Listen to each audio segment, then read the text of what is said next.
Salesforce just added the ability to use React for production apps. So I gave myself 1 week to rebuild the popular tool Inspector Reloaded within Salesforce. I want to rebuild the View All Record Data page, a launcher that can navigate to the desired page, as well as this data export window. To get started, we can run this command to generate a UI bundle template. And look at that, we already have a working React app inside of Salesforce. But I want to get the View All Data page rebuilt.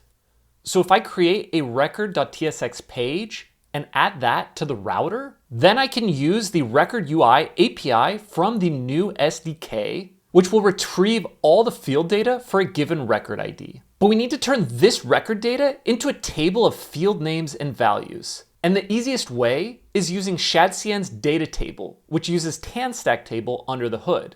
We need a columns definition that says what the data shape is and how to access the data.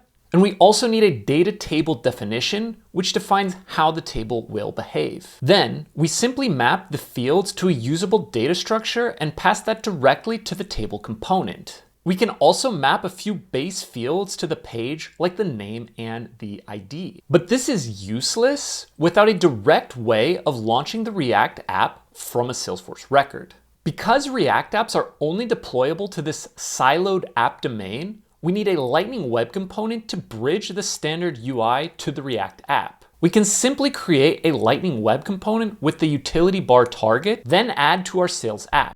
But to open the React app, we need to navigate to a different URL. You can see the differences here, where the base URL of Salesforce is a force.com, whereas the React host not only uses the salesforce.app domain, but also changes the structure of the org name. And so my first attempt at opening was just using a relative URL with the window.open function.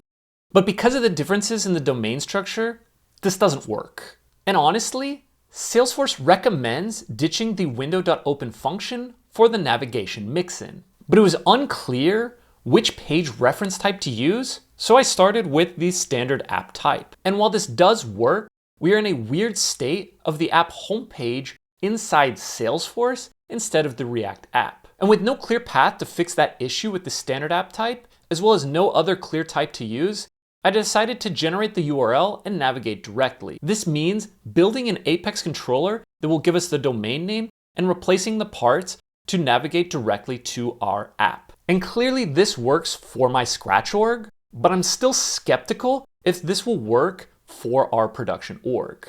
Now let's go ahead and add some polish. So first thing I can do is add sorting columns as well as a row level filter to the record page. And I also want to polish the launcher. So we're going to display some of the info from the record, as well as dynamically show the View All Data button based on the current page.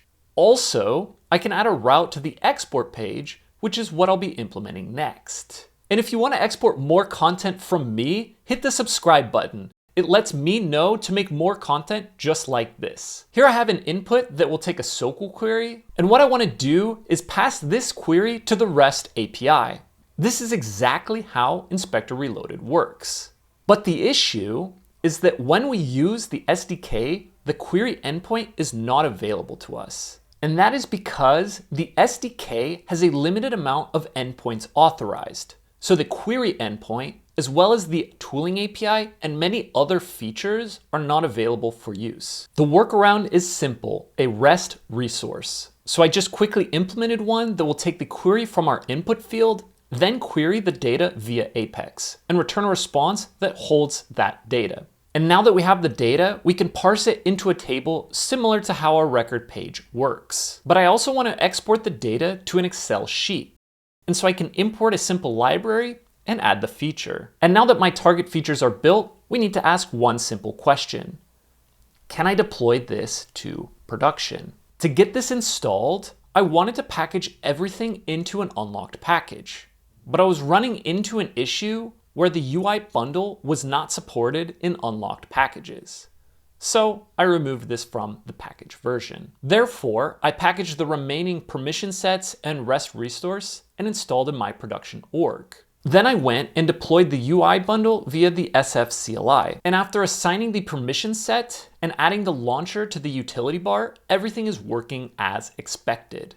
We can view all data as well as export records to a spreadsheet.